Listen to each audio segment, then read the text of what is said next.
So we'll start with the Navkar mantra. Om Namo Arihantanam. Om Namo Siddhanam. Om Namo Ariyanam. Om Namo Jayanam. Namo Loe Savasahunam. Yeso Panchanamukaro. Sarva Pavapanasano. Mangalanam cha Sauvesim. Paramam Havai Mangalam. Paramam Havai Mangalam. So we've already discussed the fact that you are not your body. We talked about in previous classes, you are not your emotions. We've talked about you are not your thoughts. You are not the originator of those thoughts. We talked about how to conquer your emotions. We talked about how to relax, why it's important to set boundaries, how precious your time is, and how mindful you should be not to let that precious time go to waste. So now what? You understand that you have to have a mission and that your time is precious. But what should that mission be? Well, that mission should be to do as much Nirjara as possible in your life. Nirjara, anybody remember what Nirjara is? One of your karmas? Nirjara is the eradication of karma that has bonded to your soul. Right? And so, being born a human, we are in an unbelievably unique position to do a tremendous amount of Nirjara in our life. Come on in.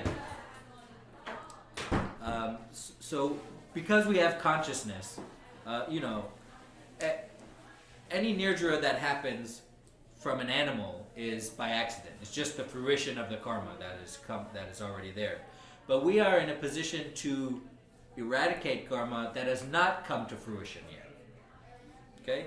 So we are in a unique position to do that, and you know how important your time is. And that's why Nirjara should be your mission. Because your time as a human is extremely important, and this is the only time you will get to perform Nirjara. So Nirjara is chapter 19 of the book. So if you have your book, anybody need a book?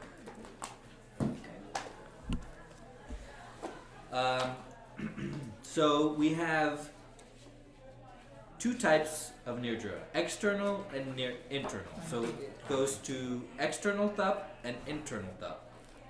And here's a little spoiler. There are 6 external taps. And 4 of the 6 external taps are about food. I can't believe that. 4 of the 6 are about food. Now, why do you think that is? Does anybody have any idea? Why are they? It's like a majority of the external tap is about food. That's ridiculous. Well, I mean, just thinking on that, thinking out loud, I mean, what goes into a body is through food, right? Right. Mostly.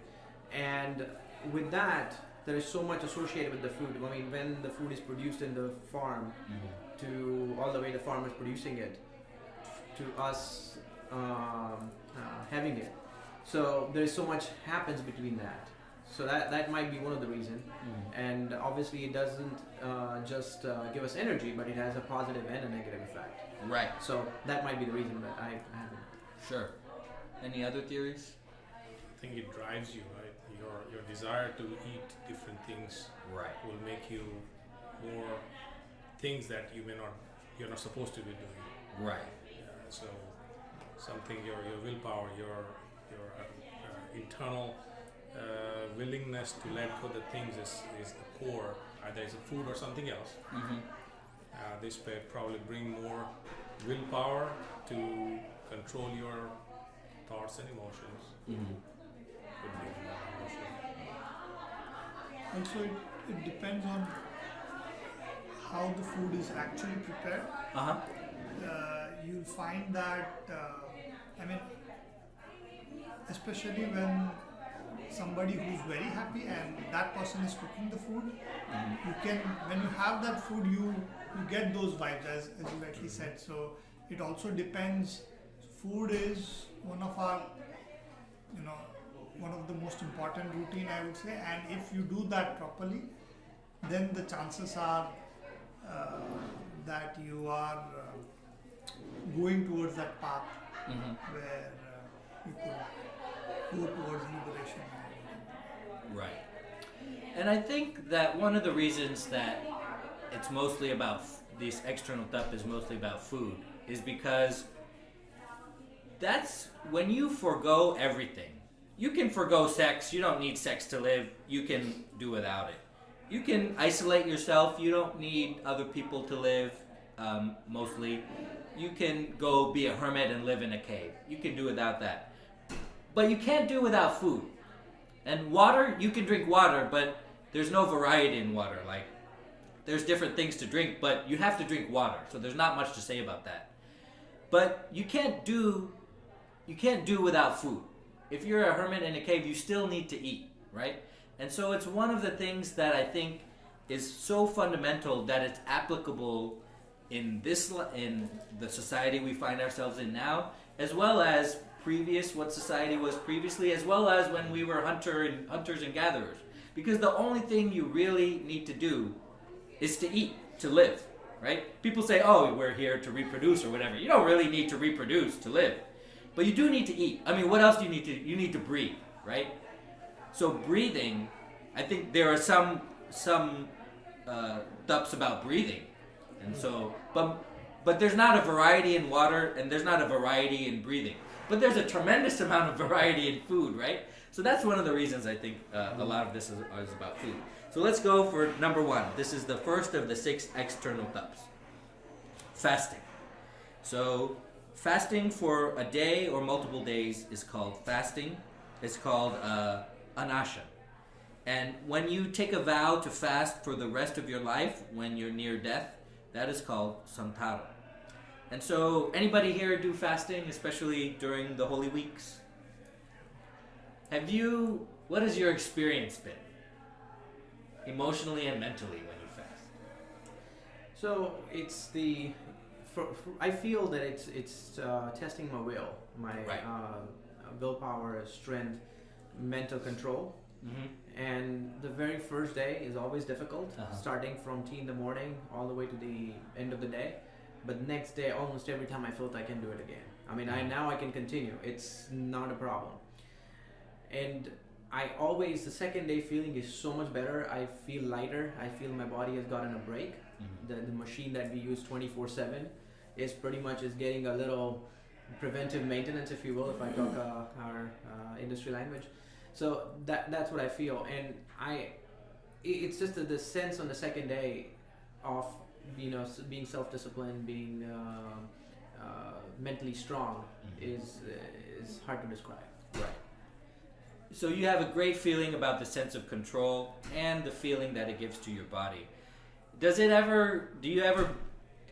Can those feelings ever be described as enlightenment for you? Like, do you realize the soul is different from your body, and I know that because I fasted and I have control over my diet? No, that doesn't work. Okay.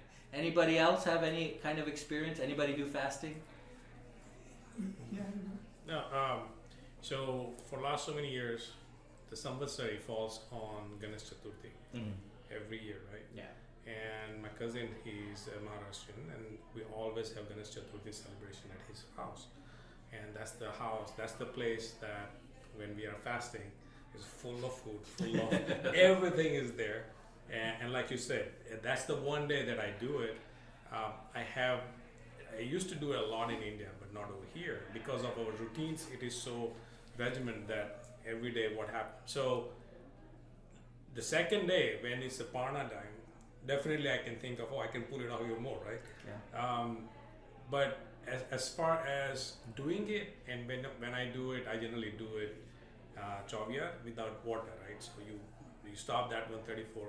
It's about 36 hours that you. So first half of the day is the toughest one, and I always wish that falls in the weekdays, so you're working actually, right? So your mind is not around, because the time slows down, everything slows down, and nothing moves faster. Other than that, I think it's just like you said, it's testing your willpower. It's more than anything else, and that brings you something. Yeah, you can do it. That's not a problem. You should be able to do it, and encourage others to do it. So, but as far as some enlightenment and all that, I'm not sure yet. Yeah. How about you? What's your experience been fasting? So for me, usually I either do upvas, or this year I did Ikasana because we wanted to be sure that one of us can drive till here. Right. It's a good 30 miles away from temple. So I think the main, your thoughts are around controlling your energy, because you know you're not going to get anything for the next 36 hours or whatever. Right. So you're doing things that will consume less and less energy.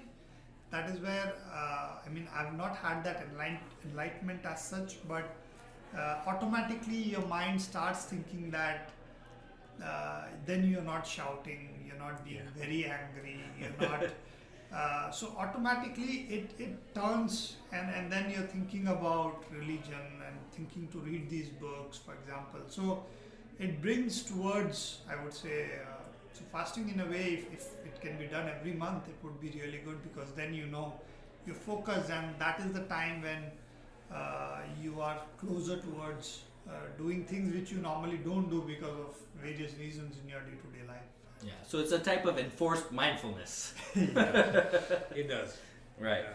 So in the second external thought, partial fasting, the book says, by reducing the intake of food, one not only gains physically, but also benefits mentally, emotionally, and spiritually. It strengthens the spirituality. Now that's not obvious, right? How does fasting strengthen the spirituality? It's not obvious. It doesn't explain that anymore. It's just conclusion, it does. But why would that be? One thing I've noticed when we do either upvas or ekashno, and I mentioned that if you go at work, it happens fast. What I've also noticed, for example, on Samvatsari, if we come for like Dirasana in the morning from 10 to 12, so it's almost 2 hours are gone, and then you come from Pratikaman in the evening, and then it's gone. Or it's not gone, but it's you do it. You stay in the activity, and it goes by. So if you dedicate this time that you have pretty much saved from either cooking or something like that into spiritual activities, it brings you closer to spiritual base. And what I've noticed, other than work, I believe this is why India, like Parushanma, there is so many activities going on. So you go back to back to back, you don't have time to even think about other things. Right.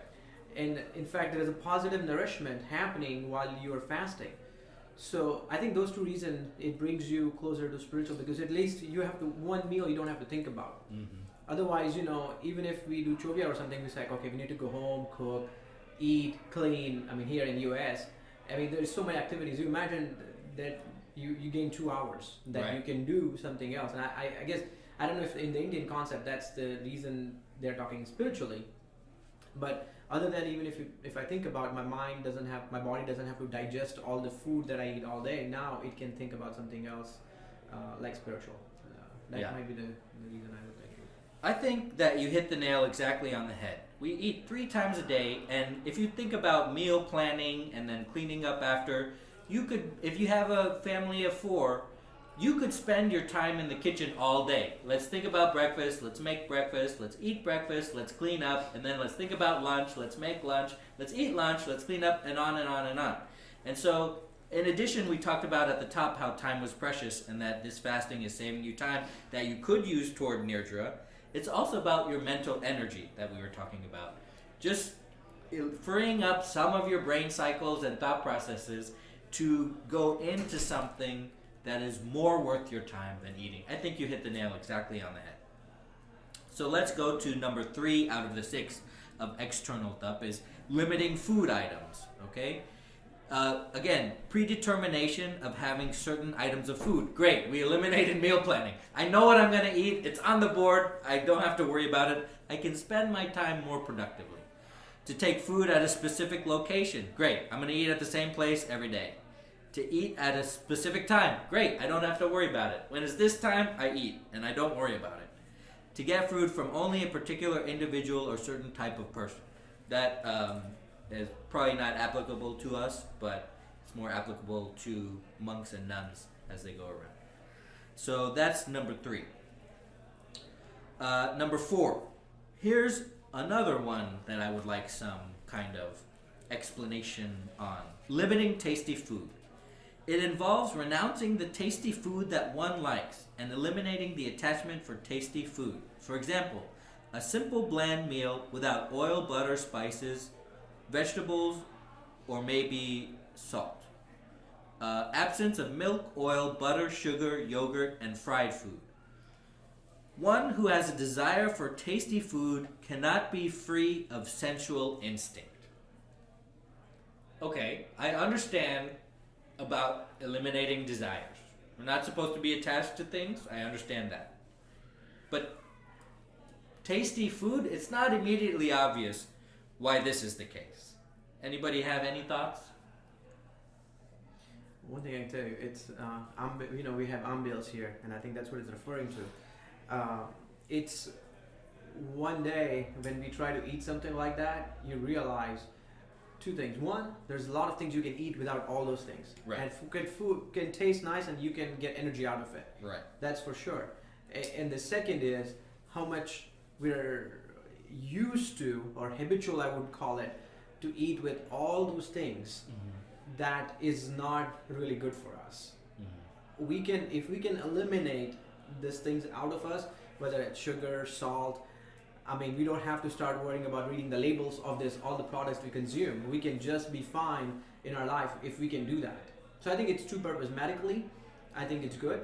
And then if you think about internal, I mean, the body, I've even heard, don't put your water and oil in the drain system, right? I mean, we have this entire system inside us, which is veins and tubes, right? Those oil and water mixture that doesn't go together, we feed it all the day. If one day, if we don't feed it, it makes a big difference. Right. It's hard to do. I mean, it's incredibly difficult. There's no plus. Yes, it's, but it's again doable. I at least try to do one every year, and it gives a sense that it can be done. Right. Other comments? I think that the purpose of this is to recast the image of food in your mind, and to make you think of food only as fuel for your body, only as fuel to do more Nirjara, right?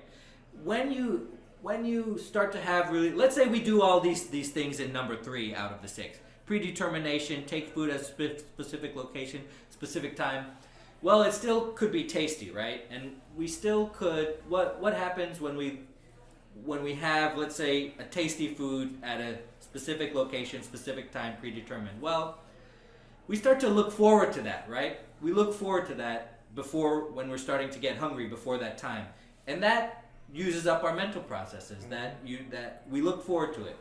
Then also, when it's not that way, for whatever reason, we messed up, the person who prepared the food messed up, we're disappointed. We're disappointed by it. I don't know if it would rise to the level of anger.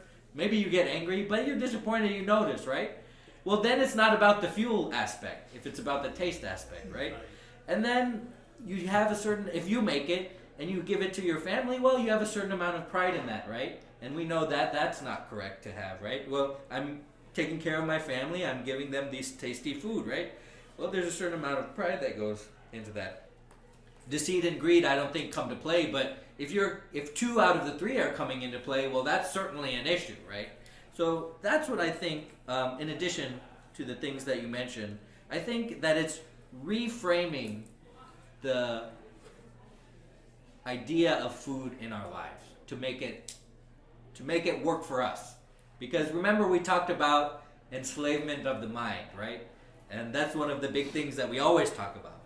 Well, this is some way that could happen, and kind of a subtle back doorway that could happen, where you're not in control of what you're thinking. This is one of my pet peeves, especially in our is Jainism, I mean, again, we're reading more systematically than I've ever learned about this food, Nirjara.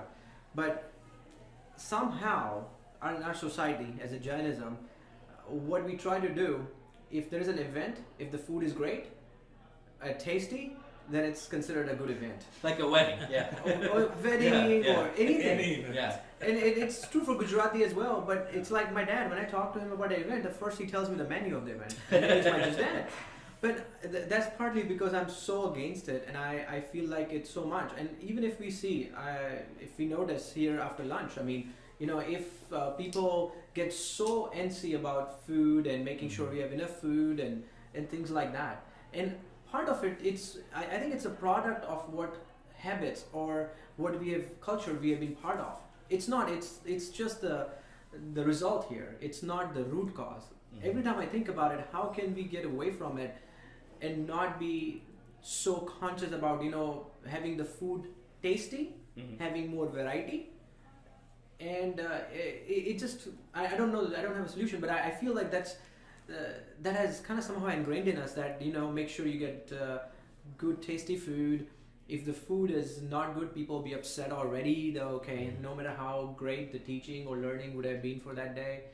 I don't know why, but that's my pet peeve, is why is being giant and knowing all these, why it is so important to have tasty food for some reason. Especially when our monks, sadhus and satyajis, they go door to door and just collect the limited quantity as well as items, number of items that they can take, right? So, as you rightly said, we've been taught and we have seen it since our childhood, but still when it comes to food, especially wedding events or even events at temple, people are getting more and more attached and particular about things. Slowly there is a culture, I mean, I can see that in India, especially at weddings, they are trying to limit the number of items that they have. So that is a step in towards, you know, going what is being prescribed in our books in terms of having only 11 items or whatever. But still, it's a long way to go, I think, where it has to be I mean, the only thing I can think of as a solution is first controlling ourselves, meaning individuals, and then trying to get our kids understand why it is important not to be so particular about food. Food, sometimes it can taste good, sometimes it can taste bad, but then at the end of the day, you have to have that desire not to be so attached to the taste itself, I think. Right. We used to have, back in the 80s, 3 things. It was bhat, puri, bhat. And water was your dessert. And the last thing that comes. That was all you ever got. And I think it's like, if you're asking why, I just think it's a change of people and generations, right? Right. What you had before, they were accepted, and that was it. As you get this new generation that comes in, people want different things. Varieties. And whatever you want to call it, what the reason is. But you'll see all the other changes coming along with that, good or bad. I'll give you the perspective of the devil's advocate here. We talked about previously, if you're not hacking your mind yourself to pursue your own goals, your mind is being hacked for somebody else's goals, right? Here I'm going to say, if you're not hacking your addictions, we all get addicted to things, okay? If you're not making yourself be addicted to meditation, mindfulness, self-improvement, then somebody else is making you addicted to that. And in our culture, it's okay, right? Man, I can hear it now, okay? And Uncle is going to tell me, Dimar, I don't smoke. Dimar, I don't drink. Dimar, I don't do this. I don't do that. I just look forward to food, you know? That's all. How bad is that, you know? Why are you telling me I have to change my lifestyle? I don't do all these things. I'm a great person compared to 80% of the people out there. And now you're going to tell me, well, I can't look forward to my dinner at the end of the day or something like that? And it's about managing your addictions. You're going to be addicted to something. And you have to manage it. You have to control it. It's better to make yourself be addicted to something than have the culture allow you to be addicted to something. And nobody is going to tell it. Outside of these 4 walls, Nobody's going to say you're a bad person if you live that kind of life. People will say, you're a great person. You know, you pay your taxes, you don't harm anybody, you're not addicted to drugs or whatever. You're a great person. But I'm going to tell you that you should control your addictions. I'm going to be the only one that tells you that because of our society, because of there's so many worse things out there. So let's see if we talked about 1, 2, 3, 4. Oh, we're finally out of food now. Okay, let's talk about physical forbearance. Okay, these are the various yogas: practicing meditating while standing, different yoga postures. Kayotsarga, which is relaxation while lying down, noticing that the mind is different from the body. This one I like, requiring standing steadily while facing the sun. I like that one. That's like these sun grazers, right, who claim they get energy from the sun. Tolerating the cold, especially in the winter season, without any clothes, and not tending to the external appearance of the body. Okay, so this is all about your knowing, just like the purpose of fasting is, knowing that your body is different from the soul. And of course, just like we talked about in the class about, well, Jainism is basically preparing you to die. This is preparing you to die as well, because when we get old, we have all kinds of physical infirmities. And if you let that take over your mind, it will take over your mind. And the last one, controlling the senses. Let's see. Restraining the senses from external happiness and diverting their use for spiritual uplift. Okay? As regard to sensory things, not to see them by eyes, not to hear them by your ears, not to smell them by the nose, not to taste them by the tongue, and not to touch them by the skin.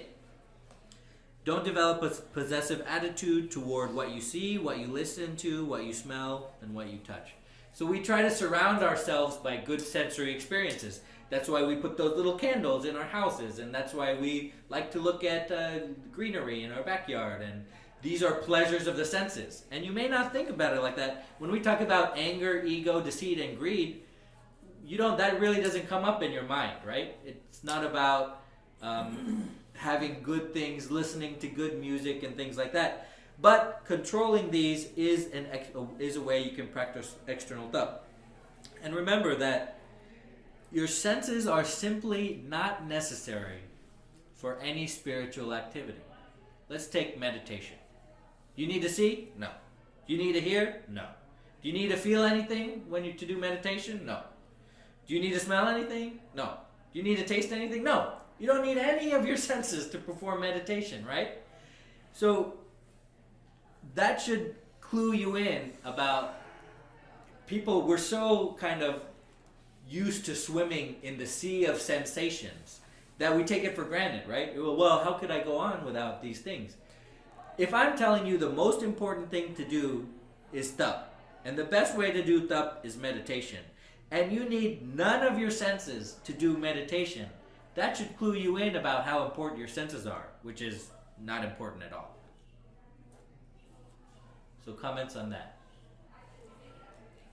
I think on the other way, in doing meditation, the senses actually comes in our way. Right. If nothing else, if the food smells while you're meditating, that's Distract you. It more distraction than than needing it. I agree. It's not needed. Right. Okay, so after that, the book goes on in how we can, specific things we can do. So if you want specific ways you can change your life, this is what to do. Take food and water 48 minutes after sunrise, 3 hours after sunrise, 4, 5, 6, 8. Food twice a day, food once a day. Bland food only once. 36 hours. Only boiled water. No water. After sunset, no food or drink. After sunset, only water until sunrise. 3 consecutive fasting, 8 consecutive fasting, 1 month of fasting, and then more. So these are specific things you can do to practice these external taps. So before we move on to internal taps, comments or questions about external taps? One thing I will say regarding the food, and the one with Ambil. Uh-huh. What they have offered here from Nirjara is those who are interested in doing Ambil Nihori for office, you can't basically come to do it during lunchtime. They offer, a lot of people come here and doing lunchtime. But what I recommend, even if you want to try once, you can try it without doing the taking the pachkan. You can try the food, and it's always a good start. I mean, so that's how the kids start, and that's how the first time I started, I sat next to Matt and had food, and obviously I didn't do anything that day, just ate that. But what Kamlesh Jain offers, I mean, basically if you can come or somebody can pick up food for you, and you can try at home. And I think Hiren Patni is doing that every evening. He comes home and eats Ambil Nihori, and they're doing the Ambil Nihori like that. I mean, you come 5-6 o'clock, and it's a practical solution if you can't come during lunch, and or somebody can pick up for you, or somebody even close by who is doing it can bring the food for you, and you can do it if you think about it. There are 2 Odis that comes in a year, and the first step is to try something. I mean, you know. But if you want to do one of those, and I haven't done the whole, like I said, but it seems practical solution to me. Sure, yeah, that's what we need. We need ways to make it easier for us to start living a great lifestyle. So let's go to internal taps. There are 6 internal taps, and the first one is repentance, confession, or remorse. So it helps if you can kind of atone for the things that you did. And once you start repenting, right, that moves you into a space of not doing them in the first place, right? Because you're kind of repenting so often that you're like, oh, my life is like totally backwards, right? And so once you realize how often you're repenting, then you will start to make changes in your life. So you don't have to repent and confess your sins so more often, right? So confess one's mistakes in the presence of a preceptor and with a pure heart. Repent for mistakes that have been committed and think about them so you don't commit them in the future. The combination of the first 2. If you eat forbidden food or drink and you realize it later, then you discard them. If you accidentally eat meat or something like that, or something that you do not want to, you regret the mistake you committed, and you concentrate your body and speech in order to practice that regret.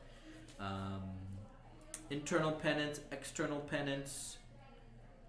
This next one, Cheta, is for monks. You reduce your period of monkhood by a day, a fortnight, or a month. The next one, Parihara, is to keep people at a distance, or keep people or things at a distance so you don't get tempted.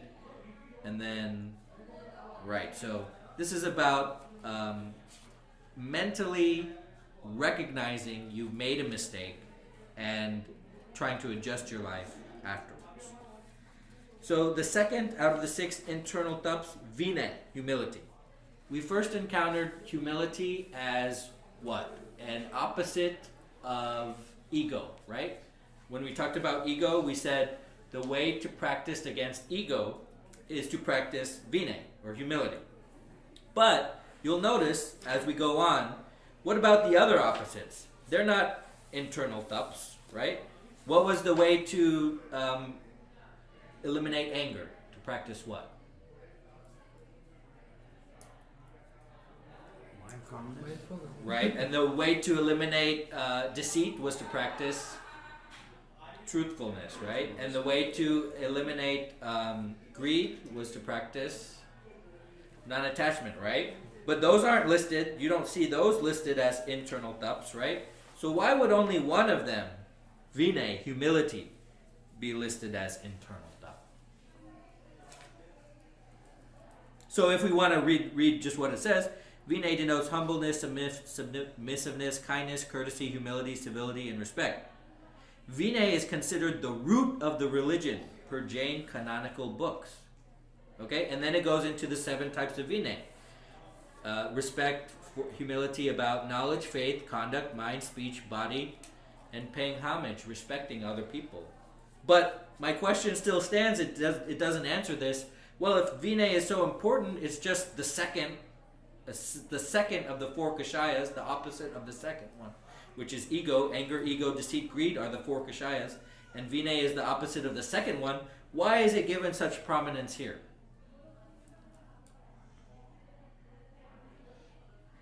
I think if we are able to control our ego and be very humble, then the other things will fall in place.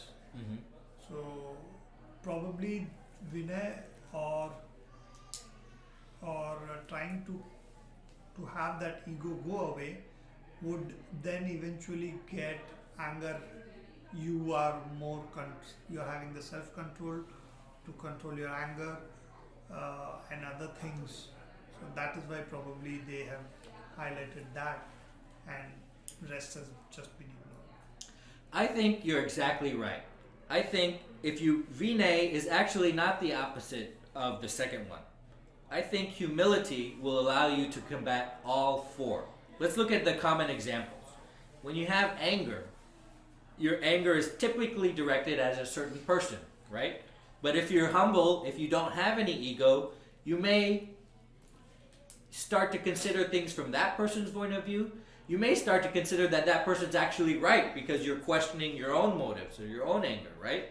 We talked about ego, of course, a lot. Humility is the opposite of ego. Let's talk about deceit. If you're humble, then why would you have any reason to deceive anybody? You're humble about who you are. You're humble about what you do. You would have no reason.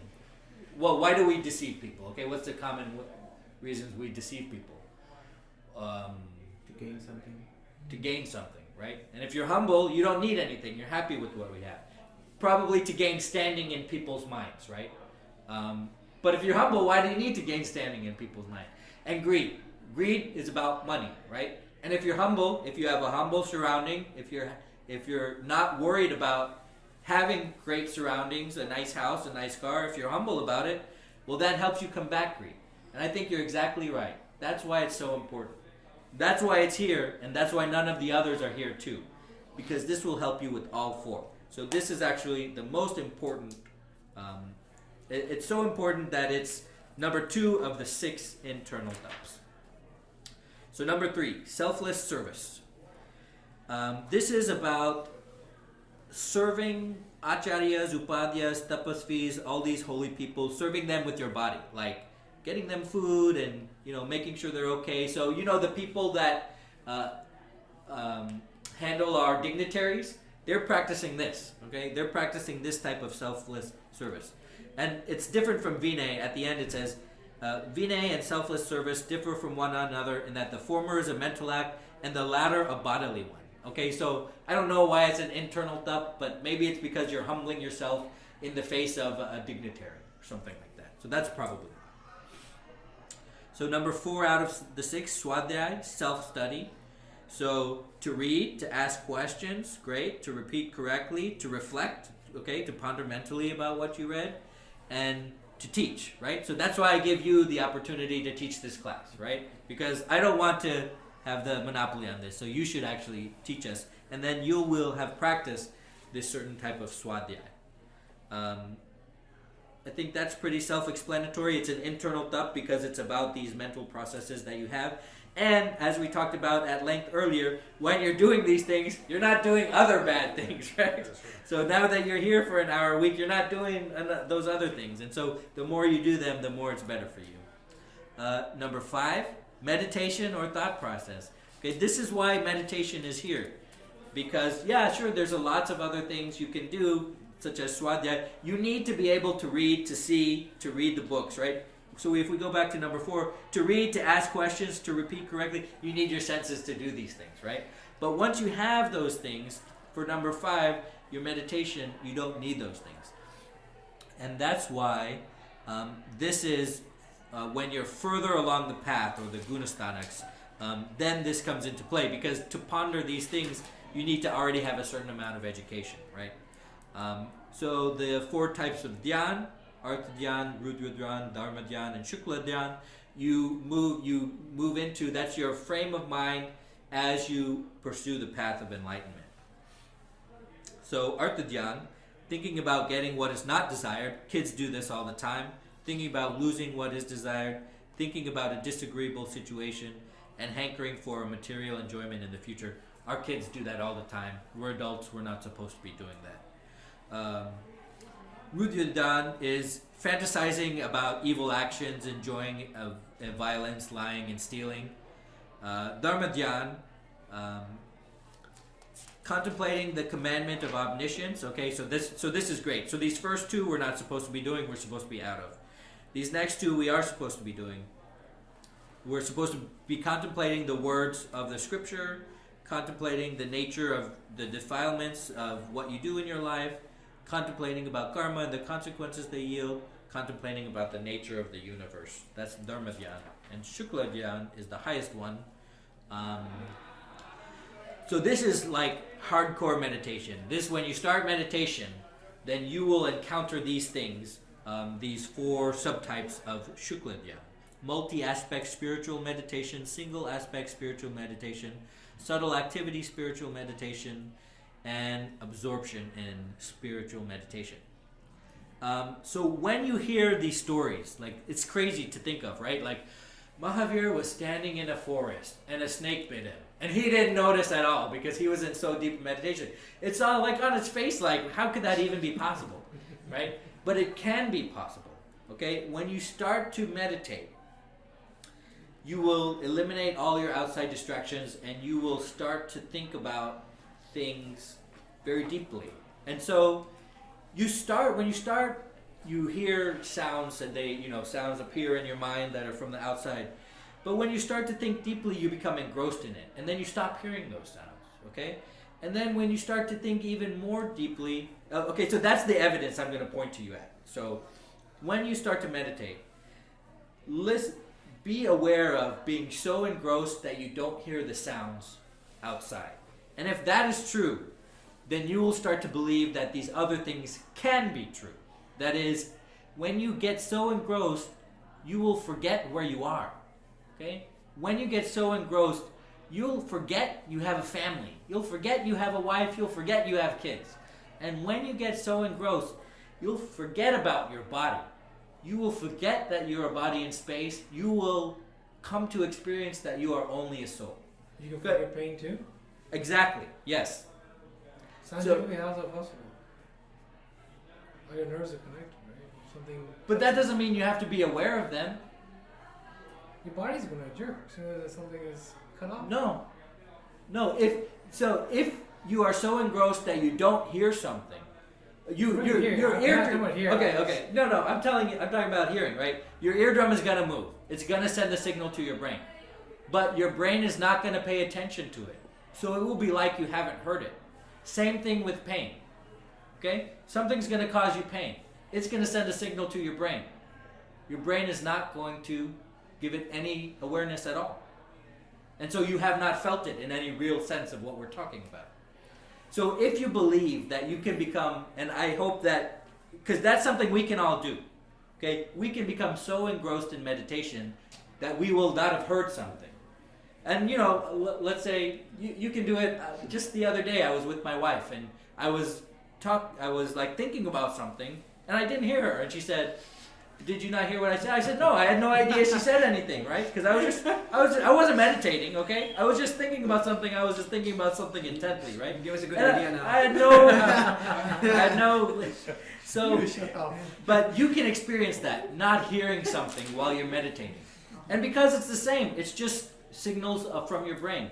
This is how something like that could be true. This is how it could be true that Mahavir was so deep in meditation that he did not feel a snake bite. And he did not feel somebody nailing something into his ear. It could be true. And that's what this is like, hardcore meditation stuff. When you get there, then you tell me about it, because I'm not there yet. So questions about that seemed to be a fruitful topic for you guys to be interested in. Yeah, I think if I relate that to being at work, sometimes when you're so much engrossed on doing something, or if you're doing some analysis or something, you have a deadline, and then the time just goes away and you don't realize that you have not had your food, you have skipped your lunch or whatever, but you're so much engrossed, and I think that is because maybe the kind of passion that you have towards work that is stopping your other senses to work. Right. Meaning, even though you're hungry, your stomach is making those noises and telling you to eat food, not paying attention. So as you rightly said, and I agree to what you're saying in terms of physical pain, because whenever I try personally to do meditation, the first thing that stops me from continuing is the physical, maybe the posture itself, and that is something which will come over a period of time, I think, when we practice more. Yeah. And when I meditate, it's my feet, right? My feet, I'm like sitting on my feet all the time. So now I'm thinking about going to a chair. That way I'm not like readjusting myself and having to do all that. So I think if I'm in a chair, then that would be okay. A lot of people, they fall asleep when in meditation, right? Right. Yeah. Just Because they're lost kind themselves. of... Right. Because they just lost themselves. I've never been able to meditate because, again, control any of my sound. I guess I'm supposed to keep my eyes closed, but it doesn't stay closed. You don't have to keep your eyes closed. I mean, you can kind of just focus on something, or you can keep them half closed. At first, I kept them half closed because if I keep them fully closed, like I can't see if like a bug is like coming towards me. There's no bugs in my house, right? But I can't see like, so I would keep them like this, just closed like 3/4 of the way. Then I could just see the ground and see. But now I managed to keep my eyes closed. So just start with whatever you can do, right? Let's see. So number 6, the last one, our 6th internal thought. Abandonment of external and internal aspects. 2 major types, external and internal. So 4 types of external aspects. Abandonment of body, abandoning the company of other mendicants. Mendicants are other spiritual seekers without possessions. Okay, so the company, usually the company you keep. Abandoning material objects and abandoning food and drink. So these are... again, we're talking about food, but this is releasing our mental attachments to food and drink, right? And then 3 types of internal aspects: overcoming passions, abandoning worldly life, eradicating karma. So these are, we talked about the 6 types of external and 6 types of internal thought. And these are the things you're supposed to be doing. So, Dimir, I'm mindful of my life. I've freed up some amount of time because I set my boundaries correctly. I'm supposed to have a mission. I don't know what the mission is. This is what the mission is supposed to be, is to try to do all of these things. So comments or questions about anything that we talked about?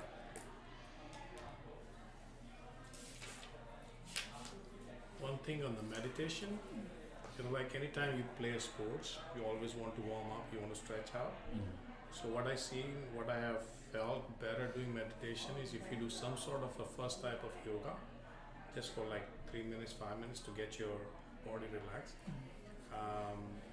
So one of the yoga asana that you can do, most of the yoga or exercise you can't do after you eat food. But one of the one is, I don't know, remember the name, but if you remember, you sit on your knees, you sit in this posture. This is the posture, is recommended to sit. Because of the blood stays up, it helps you actually digest your, it helps in the kidneys and digest your food. This is the only posture you can do after food. So if you are planning to do any kind of meditation, I would say do some sort of a Bhastrika, some sort of few yoga things that calms you down before you do 5 minutes, 10 minutes meditation. Yeah, you got to stretch that energy out, right? You got to get it out, making sure you are fully relaxed.